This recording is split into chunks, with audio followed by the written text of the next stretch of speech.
Good morning to everyone. I would like to read out a statement on behalf of Ukraine, Albania, Andorra, Australia, Austria, Belgium, Bosnia and Herzegovina, Bulgaria, Canada, Croatia, Cyprus, Czechia, Denmark, Estonia, Fiji, Finland, France, Georgia, Germany, Greece, Hungary, Iceland, Ireland, Italy, Japan, Latvia, Lithuania, Luxembourg, Malta, Marshall Islands, Monaco, Montenegro, the Netherlands, New Zealand, North Macedonia, Norway, Poland, Portugal, Republic of Moldova, Republic of Korea, Romania, San Marino, Slovakia, Slovenia,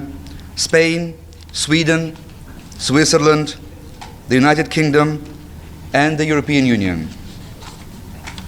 We wish to draw your urgent attention to the fact that the Russian Federation has reached a new appalling level of aggression against Ukraine by further intensifying its attacks against civilians and civilian infrastructure. On the night of May 23 to May 24, Russian armed forces launched one of the largest combined attacks against Ukraine, employing hundreds of aerial weapons, including ballistic and cruise missiles, as well as unmanned aerial vehicles. For the city of Kiev, this was one of the most devastating attacks recorded to date. Other regions of Ukraine were also severely affected. Many civilians have been killed and injured across Ukraine. Moreover, the Russian Federation appears to have struck the city of Bila Tserkva with an Oreshnik medium-range ballistic missile specifically designed to carry nuclear warheads.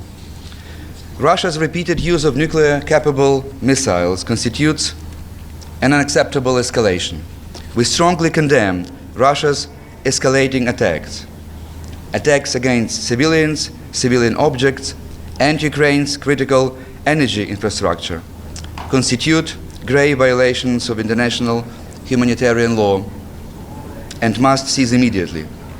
We call for a full, immediate, and unconditional ceasefire, as well as underscore the urgent need for concrete humanitarian measures, including the complete exchange of prisoners of war, the release of all unlawfully detained persons, and the safe return of all internees and civilians who have been forcefully transferred or deported, including thousands of Ukrainian children.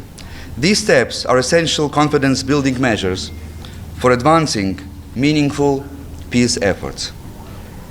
Russia's ongoing war of aggression against Ukraine constitutes a grave and continuing violation of the Charter of the United Nations and of fundamental principles of international law, and undermines the rules-based international order as well as international peace and security.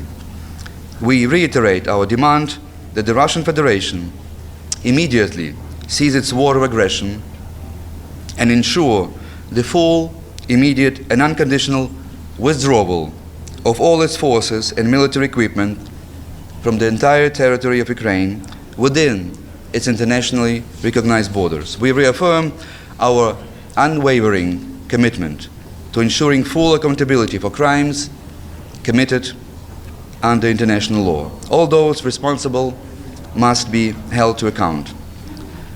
We also reaffirm our strong commitment to the sovereignty, independence, unity, and territorial integrity of Ukraine within its internationally recognized borders. We further reiterate that the attempted illegal annexation of parts of Ukraine's sovereign territory by the Russian Federation is null and void under international law.